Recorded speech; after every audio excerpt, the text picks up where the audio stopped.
Salut à tous les Madridistas. Aujourd'hui, pas de débrief ou de breaking news en ouverture comme d'habitude. Non, une fois n'est pas coutume. On vous retrouve pour une fac spéciale autour du Real Madrid, avec mon cher Victor que je salue évidemment. On va répondre à toutes vos questions, celles que vous nous avez envoyées sur X, notamment autour du mercato, de Rodrigo, de Vinicius Junior, de Xavi Alonso et bien sûr de tout ce qui entoure le club pendant cette Coupe du Monde des clubs. Cœur noir d'abord, une petite pensée. L'actualité est un peu en retrait aujourd'hui, il faut le dire, à cause d'un drame terrible qui touche le monde du foot. On n'a pas forcément envie de s'étendre là-dessus, mais nos pensées vont à la famille de Diogo Jota, à son frère, à tous les proches touchés par ce drame. Mais aujourd'hui, c'est surtout le moment d'échanger avec vous. On avait envie de prendre un peu de temps pour répondre à vos messages. Abonnez-vous si ce n'est pas déjà fait. Allez jeter un œil dans la description, il y a plein de belles choses, et on rentre direct dans le vif du sujet. Feu première question de Serge 396136. Pourquoi insistez-vous sur le besoin de recruter un milieu créateur alors que Bellingham et Arda Güler peuvent déjà assumer ce rôle? Index vert pointant vers la droite blanc alors déjà. Serge, super question. Et pour clarifier, on n'insiste pas spécialement sur un créateur, mais plutôt sur un organisateur, un régulateur du jeu. On parle plus d'un profil à la Toni Kroos, à la Xavi Alonso, à la Joshua Kimmich. Un joueur capable de gérer les temps faibles et forts, de résister à la pression, de distribuer calmement, de lancer les offensives. Courbet, Bellingham et Arda Güler sont des créateurs. Oui, des joueurs de rupture, de projection. Mais ce n'est pas tout à fait le même rôle. Et c'est précisément parce que Güler commence à exceller dans la création et que Jude redescend un peu pour aider à la construction, qu'on ressent encore plus ce besoin d'un vrai maestro au cœur du jeu. Haute forme aujourd'hui, Arda impressionne. Il descend, il presse. Il récupère, il devient plus complet, mais il doit rester un joueur offensif, à l'instinct. Le faire reculer davantage pour qu'il gère le tempo, ça serait le brider. C'est comme si tu demandais à Modric à 24 ans de faire du Toni Kroos, c'est pas son ADN. Ce qui manque donc, c'est ce milieu 6 à 8 capable de faire le lien proprement, de temporiser, de faire respirer l'équipe. Quelqu'un qui peut ressortir les ballons quand l'adversaire presse haut. Et si Tchouaméni reste en défense centrale, ce besoin devient encore plus évident. Ampoule électrique, et comme Victor l'a très bien résumé, on ne cherche pas un 10 ou un 8. On cherche un quarterback, un régulateur. Même si ce n'est pas une star, un profil comme Angelo Stiller à 50e, ça te change une rotation et ça peut t'exploser. Sin avertissement, deuxième question de Porto. Si Vinicius Junior prolonge, que se passe-t-il s'il ne retrouve jamais le niveau de sa saison 2023 à 2024? Honnêtement, ce serait une vraie épine dans le pied du club. Parce qu'on le sait, les négos sont totalement stoppés aujourd'hui. Plus de pourparlers. Le Real Madrid a mis un frein, et Vinicius ne donne aucun signal clair. Le discours est flou, ça sent le bras de fer. Tableau avec tendance descendante maintenant. Si tu prolonges Vinicius sur un salaire galactique comparable à celui de Mbappé et qu'il reste au niveau irrégulier de la saison passée, c'est un problème. Oui, même s'il a mis 20 buts et 20 passes décisives. Ce qu'on attend de lui, ce n'est pas juste des stats. Feu ce qu'on attend, c'est le Vinicius des grands soirs. Celui qui t'écrase une demi de Ligue des Champions. Celui qui joue comme un patron. Pas celui qui râle, qui sort de son match, qui se frustre en permanence, qui s'adapte mal à Mbappé ou au système. Visage pensif alors bien sûr, sa mauvaise saison reste meilleure que 90% des ailiers de la planète. Mais le Real Madrid vise l'excellence. Et si tu te retrouves avec un Vinicius prolongé à prix d'or mais qui stagne, et qu'en parallèle Rodrigo s'en va, l'animation offensive prend un sérieux coup. Tableau A avec tendance ascendante, il faut espérer qu'il se relance, qu'il retrouve une constance, qu'il ait enfin cette sérénité mentale et ce lien avec le coach qu'on avait vu sous Ancelotti.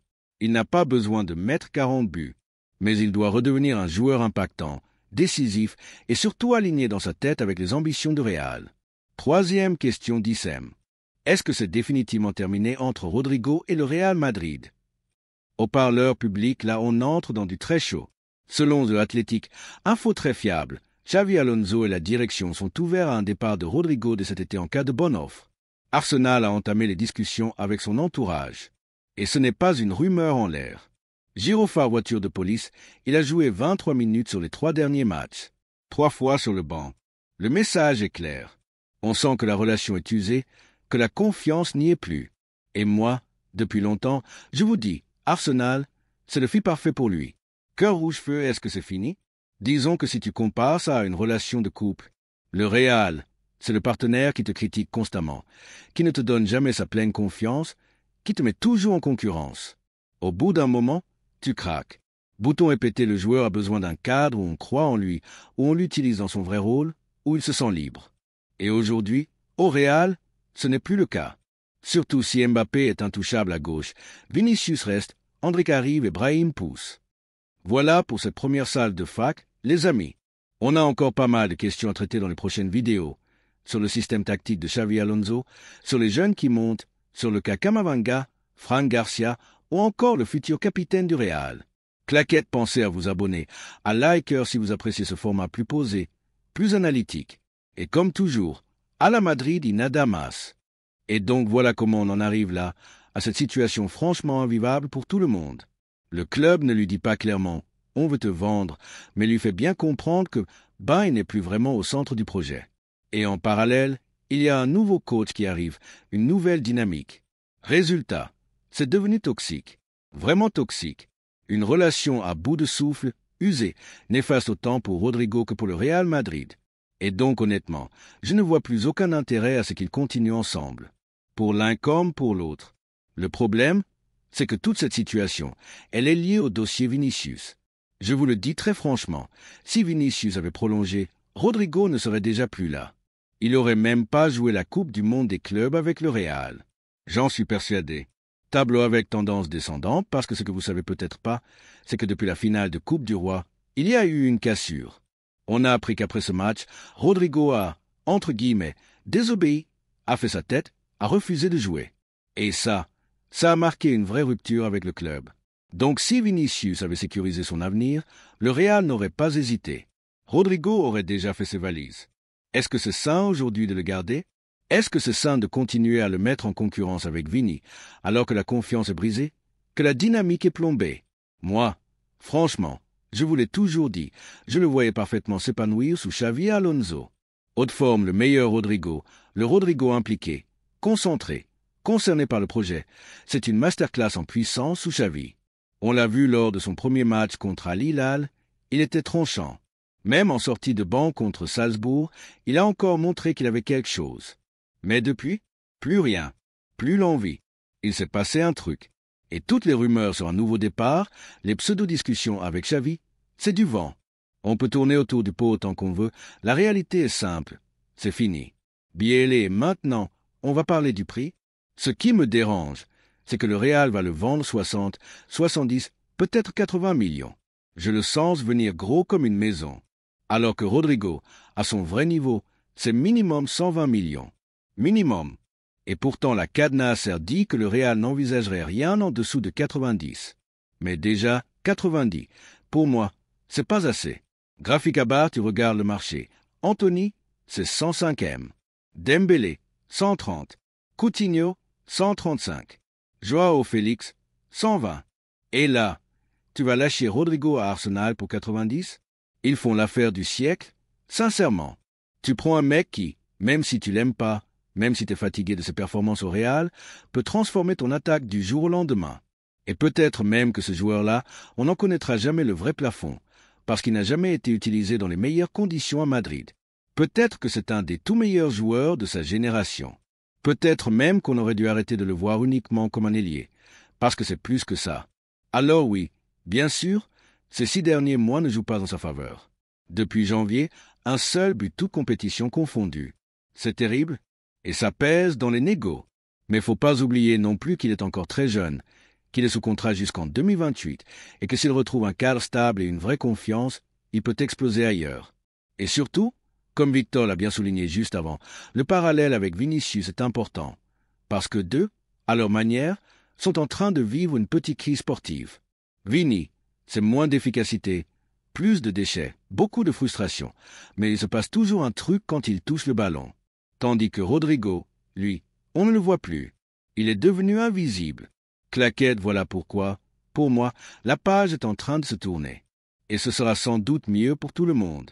S'il va à Arsenal, il peut très bien renaître. Et peut-être qu'on se dira dans 6 mois ou 1 an, comment le Real a pu le laisser filer à ce prix-là? Mais aujourd'hui, à Madrid, il n'y a plus d'espace pour lui. Il n'y a plus d'élan, plus de confiance. Et dans un club comme le Real, ça veut dire une seule chose. Le départ est inévitable. Et voilà, il faut le dire franchement les amis, quand Rodrigo est sur le terrain aujourd'hui, il se passe quasiment rien. On voit une espèce de fantôme discret qui est à côté droit, qui touche à peine quelques ballons, qui tente parfois un dribble, mais c'est tellement sobre, tellement timide que rien ne pétille. Aucune étincelle, aucune différence.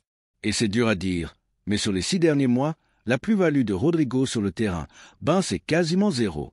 Et je pèse mes mots. Une régression nette et un entourage qui dérange. Il a beaucoup régressé. Et au-delà du terrain, il y a ce qui se passe en dehors. Une partie de son entourage commence à devenir toxique. Certains s'agitent, se plaignent auprès de José Ángel Sánchez dès que le joueur ne joue pas assez. Ça crée un climat anxiogène. Le Real Madrid n'a jamais aimé ça. Et Rodrigo le sait très bien. C'est pour ça que, pour la première fois, moi qui ai toujours dit il va rester, je commence à penser que les chemins vont vraiment se séparer. Il y a trop de signaux, trop de crispation. Et si on n'arrête pas là, ça pourrait même virer au conflit direct entre les parties. Et donc, pour le bien du joueur et pour celui du club, il serait sûrement plus sain que Rodrigo parte de cet été. Vers où? City? Arsenal? On ne sait pas encore. Mais ce qui est sûr, c'est que Guardiola l'adore, Arteta aussi, et les deux rêveraient d'en faire leur ailier référence. Alors est-ce que c'est terminé à 100%? Pas encore. Mais on est sur une tendance lourde. Et l'info de The Athletic publiée aujourd'hui va totalement dans ce sens. Si nos tensions allaient, on change de sujet. Direction Gonzalo Garcia. Une question de Samildino maintenant. Pensez-vous qu'Endrick partira en prêt? Et s'il reste, est-ce qu'il part avec un désavantage par rapport à Gonzalo Garcia? Très bonne question. Et je vais être cash, oui. Endrick part avec un désavantage net. Pourquoi? Déjà parce que pour moi, aujourd'hui, Gonzalo est devant dans la hiérarchie. Clairement, il a gagné sa place. Il a montré des choses dans une compétition très relevée. Il a surpris tout le monde, il a conquis le vestiaire, la presse, les supporters et même les dirigeants à Valdebeba. Girofard voiture de police Gonzalo, c'est officiel. Il va rester. Il est espagnol. Il est représenté par Best of You, la même agence que Xavi Alonso. Il coche toutes les cases. Maturité, intelligence de jeu, efficacité, impact immédiat. Et honnêtement, il n'a aucun intérêt à être prêté. Le club veut le garder. À moins qu'un club de Premier League ne vienne poser un chèque de 50 ou 60 millions, ce qui est sa clause libératoire actuelle, et encore. Même dans ce cas-là, faut se poser la question. Parce qu'un profil comme ça ne court pas les rues. Et Endrick dans tout ça, Endrick, lui, il vient d'arriver. Il est jeune. Il a encore besoin de temps. C'est un diamant brut, un potentiel incroyable, peut-être plus fort encore que Gonzalo dans 2 ou 3 ans. Mais aujourd'hui, il est encore en phase d'adaptation. Et en fonction du système que va mettre en place Xavi Alonso, il y aura ou non de la place pour lui. Si on joue avec une seule pointe, Mbappé sera devant. Derrière, t'as Gonzalo. Et Endrick devient le numéro 3. Mais attention, Xavi Alonso, à Leverkusen, aime avoir plusieurs profils en attaque. Il a déjà géré des trios d'attaquants Asmoun, Chic, Boniface, donc avoir 3 vrais nœuds dans l'effectif, ça peut lui plaire. Mais encore faut-il que Endrick soit prêt physiquement et mentalement à assumer ça. Silhouette de buste, une rotation offensive très dense. Imaginons que Rodrigo parte. Ton animation offensive, ce serait Mbappé, Vinicius, Gonzalo Garcia, Endrick, Brahim Diaz, Mastantuono. Sachant que Brahim, est-ce vraiment un attaquant? Pas vraiment. Plutôt un joueur offensif hybride. Idem pour Mastantuono, qui se voit avant tout comme un joueur de zone offensive, mais pas comme un pur neuf. Donc numériquement, tu peux avoir besoin d'Endrick. Mais ça dépendra du système, du profil recherché et de son état de forme. Coup au but en résumé. Gonzalo a déjà gagné sa place. Endrick part avec un retard logique, mais rien n'est figé. Et en fonction des départs, Rodrigo notamment, et de l'évolution de la saison, le Real pourrait avoir besoin des deux. Et donc oui, si Endrick veut vraiment s'imposer, il va falloir qu'il montre à Xavi Alonso qu'il a la tête bien faite, qu'il est capable de comprendre les mécaniques du pressing, qu'il s'adapte au projet collectif. Et franchement, c'est pas son point fort aujourd'hui. C'est un joueur d'instinct, de fulgurance. Là où Gonzalo, lui, est peut-être plus rigoureux, mieux formé au Real, et donc plus mature tactiquement. Tout simplement. L'option du prêt, la vraie bonne idée? Moi je le dis, si on part avec une seule pointe et un système avec plus de milieux, alors oui, Il y a un monde où prêter Endrick serait la meilleure option. Mais attention, pas n'importe où. Faut un club où il joue. Je veux pas l'envoyer dans un top 6 de Premier League juste pour dire qu'il est en Angleterre et qu'il chauffe le banc. Non, il lui faut du temps de jeu, des responsabilités. Un club d'Europa League, voire de Conference League. Tu m'envoies Endrick au Real Betis, à Villarreal, voire même à l'OM, qui joue la Ligue des Champions cette année. C'est parfait. Pourquoi pas un Tottenham au maximum? Mais la Premier League, c'est un environnement brutal. Et je suis pas convaincu que ce soit le bon tremplin pour lui. Sinon, tu le gardes, mais avec prudence. Si tu le gardes, c'est en sachant qu'il ne doit pas marcher sur les plates-bandes de Gonzalo. Ou alors, il faut que les deux puissent coexister, combiner, se compléter. Mais le problème quand t'es jeune, c'est que tu as besoin de minutes. Et c'est là toute la complexité. Bouton répété, et si Rodrigo part? Eh bien, si Rodrigo s'en va, et qu'il n'y a pas de recrue offensive, là clairement il faudra garder Endrick, parce qu'il y aura des minutes à distribuer, parce qu'il y aura des matchs, et parce que même si Gonzalo est devant, la saison est longue, et Xavi Alonso est un coach qui fait tourner. Mais, soyons honnêtes, Endrick ne pourra pas exploser cette année comme il aurait pu le faire sans l'émergence soudaine et éclatante de Gonzalo Garcia. Lou pointant vers la gauche, analyse comparative. Gonzalo vs Endrick. Endrick, aujourd'hui, c'est un instinctif, un joueur au QI foot encore faible, qui marche à la spontanéité. Il a une grosse frappe de loin, mais il manque encore de placement, de sens du jeu, de maturité. Gonzalo, lui, c'est un renard des surfaces, beaucoup plus intelligent dans ses appels, meilleur de la tête et déjà très affûté dans son positionnement. Résultat, il est plus utile au Real ici et maintenant. Endrick, c'est pas un mauvais joueur. Loin de là. Il est jeune, très jeune. Mais il a encore tout à prouver. Et pour ça, un prêt intelligent peut être une vraie bonne solution. Étoile blanche moyenne, Gonzalo, de super sub à titulaire surprise. Et pendant ce temps, Gonzalo, lui, il a quasiment gagné son statut de super sub de luxe pour la saison prochaine. Et ce qu'il a montré en Coupe du Monde des clubs, c'est brillant. Contre la Juve, je l'ai trouvé transparent jusqu'à la 54e minute. Mais il a eu une seule occasion et il l'a mise au fond. Une tête rageuse, puissante. Exactement ce qu'on attend d'un neuf au Real Madrid. Comme j'ose vu la saison passée. Tueur sur sa première balle de but. Visage pensif et derrière le duo Vinicius-Mbappé, combien de minutes? C'est la vraie question. Parce que si le duo Mbappé-Vinicius est à la pointe de l'attaque toute la saison, combien de minutes vont rester à Gonzalo et Endrick? Xavi Alonso fait tourner. Oui, il aime les rotations. Mais est-ce suffisant pour faire grandir deux jeunes joueurs aussi prometteurs? Pas sûr. Donc garder les deux, c'est aussi prendre le risque d'en bloquer un dans sa progression. Mais encore une fois, si Rodrigo part et qu'on reste sur un système à deux attaquants, alors Endrick aura sa place dans la rotation. Colis, dernière question mercato. Pourquoi c'est si dur de vendre Mendy, Ceballos et Alaba? Réponse simple, les salaires. Ferland Mendy touche entre 10 et 14 millions par an. Quel club peut payer ça aujourd'hui, hors top 10 européens? Et est-ce que lui, à ce moment de sa carrière, veut baisser son salaire? Pas sûr non plus. Ceballos, c'est pareil. Il prend entre 8 et 10 millions par an. Et aucun club intermédiaire ne veut payer ce salaire plus une indemnité de transfert. Et David Alaba, c'est encore pire. C'est le symbole du gros contrat. Seule l'Arabie Saoudite peut le tenter. Mais même là-bas, on commence à se demander, est-ce que ça vaut le coup de signer un joueur qui est blessé tous les 2 matins? Sin avertissement des profils en perte de vitesse. Et c'est pas qu'une question d'argent. C'est aussi une question de constance. Mendy et Alaba sont constamment à l'infirmerie. Ceballos, lui, c'est par fulgurance. Il a eu une très bonne période cette saison. On a cru qu'il s'était imposé, et puis plus rien. Et le vrai souci, c'est qu'aucun des trois n'a demandé à partir. Ils veulent rester. Et souvent, pour des raisons financières. Résultat, leur contrat court encore jusqu'en 2027-2028 pour Mendy et Ceballos. Et même si Alaba s'arrête en 2026, ça reste très compliqué de les faire bouger. Franchement, si je devais établir ma hiérarchie pour la défense à 3 à droite, je tenterais Asensio dans un premier temps.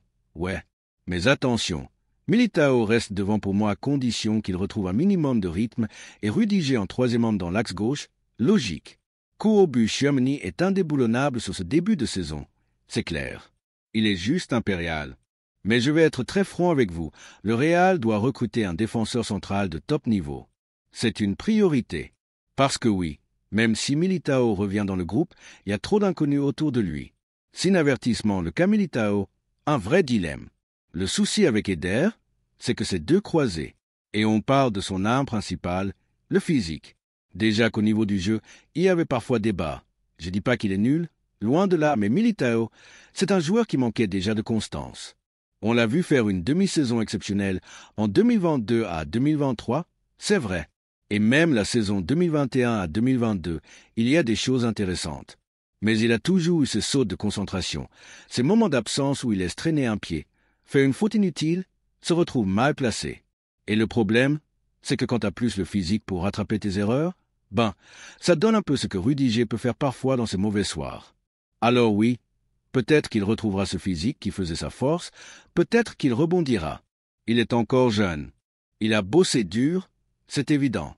Mais aujourd'hui, on parle de trop de points d'interrogation autour de lui. Et malgré tout, je le redis, un Militao à 80 ou 90%, ça reste pour moi plus solide que Raúl Asensio. Donc ma défense type, à l'instant T, c'est Tchouaméni, Militao, Rudiger. Poignée de main Mbappé vs Gonzalo Garcia. Fausse concurrence? Question de Tifamed. Est-ce que Xavi Alonso peut utiliser Gonzalo Garcia pour faire ressortir le meilleur de Mbappé? Alors, non, ça marche plus comme ça avec Kylian Mbappé. Ce genre de joueur, tu ne motives pas en les mettant en concurrence avec un jeune. Le football, que ça nous plaise ou non, c'est aussi une question de statut. Mbappé, tu peux pas lui dire « Gonzalo va jouer, toi tu vas sur le banc ». C'est juste pas réaliste. Bébé Gonzalo, compatible Xavi mais pas au niveau de KM7. Gonzalo, il est peut-être plus compatible avec les principes de jeu de Xavi Alonso, oui. Comme tous les jeunes, il écoute, il respecte la structure. Mais ça ne veut pas dire qu'il va challenger Mbappé au poste. Alors, peut-il être un boost moral pour Mbappé? Peut-être. On peut imaginer une relation mentor-poulain. Mbappé pourrait très bien le prendre sous son aile, le conseiller. Et ça peut créer une bonne dynamique.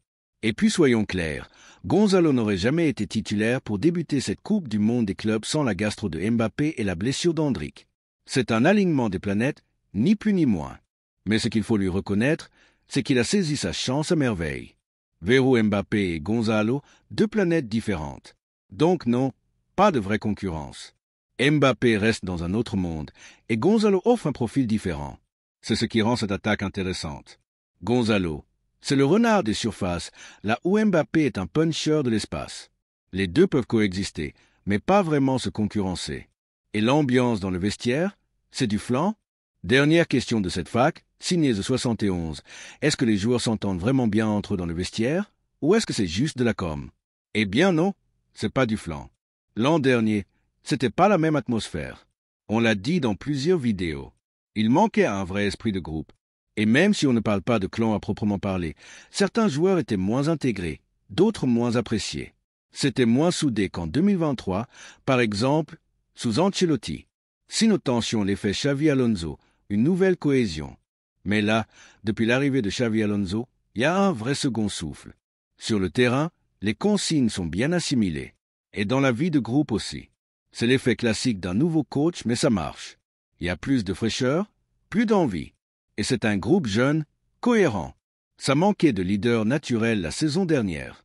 Mais là, avec Xavi, des gars comme Bellingham ou Valverde peuvent prendre cette place, se sentir légitimes. Et ça, c'est précieux. Hôtel la magie des tournois. Et puis, faut le dire, les tournois comme la Coupe du Monde des clubs, ça soude un groupe.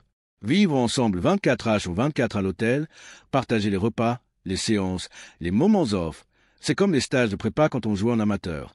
Tu crées des liens, tu règles les tensions, tu vibres ensemble.